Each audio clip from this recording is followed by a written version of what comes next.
Tropical Depression 10W looks like a very sheer tropical storm this morning in the Philippines, currently located at 16.4 degrees north, 123.5 degrees east. So yet to receive a name. If it does get named, which I imagine should be pretty soon, it will be Ma-on, or if events on NW off towards the northeast doesn't get it, it will be Ma-on. Right now it's got winds of 40 miles per hour, that's 65 kilometers per hour, and a pressure of 995 millibars, moving west right now at 9 miles per hour. Should point out the Philippine name for this storm is Florita. Looking at where the storm is right now, located just off the shore of the Philippines right now, has taken a noticeable jog towards the southwest.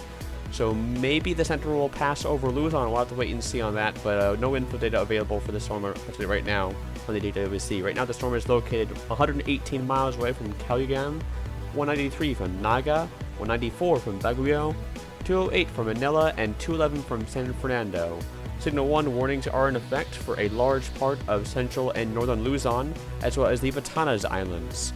We'll have to wait and see what watches and warnings get issued for the Hong Kong area, as well as southeastern China, as the storm does pose a threat to those areas. Could be even as a typhoon. We'll have to wait and see on that and how the storm intensifies in the South China Sea. Gotta go to Luzon first. So right now, looking at the satellite estimates, ADT is down at our lowest, just below tropical storm intensity. AMSU is also nearing tropical storm intensities, but those estimates were a fairly bit out of date. SATCON and our estimates at tropical storm intensity.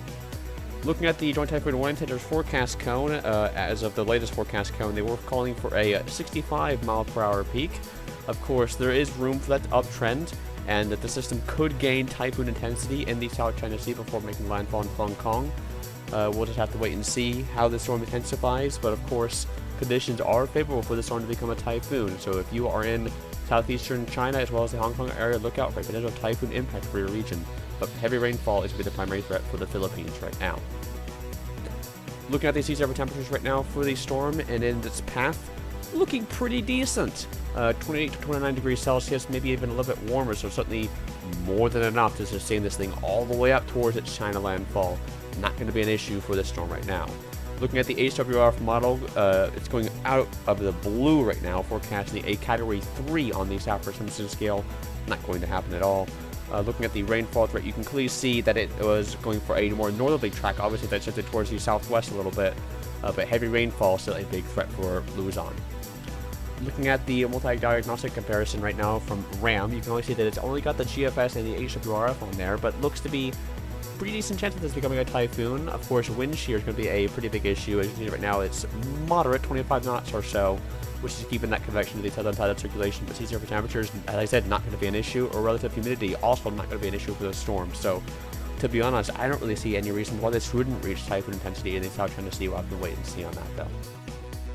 Looking at the satellite imagery right now, you can see that it's had a very hit or miss at times with convection over the center. Its center is very much exposed right now. But you can see it is ever so slightly starting to take that northwestern jog. It could be a sudden northwest movement, but we'll have to wait and see if this does pass over Luzon. But either way, this is headed towards the Philippines, bringing heavy rainfall, and will eventually head towards southeastern China, bringing even more impacts. This is our next Pacific tropical storm, and we'll have further updates on this storm as it pushes through the Philippines. I'd imagine more live coverage throughout the day tomorrow.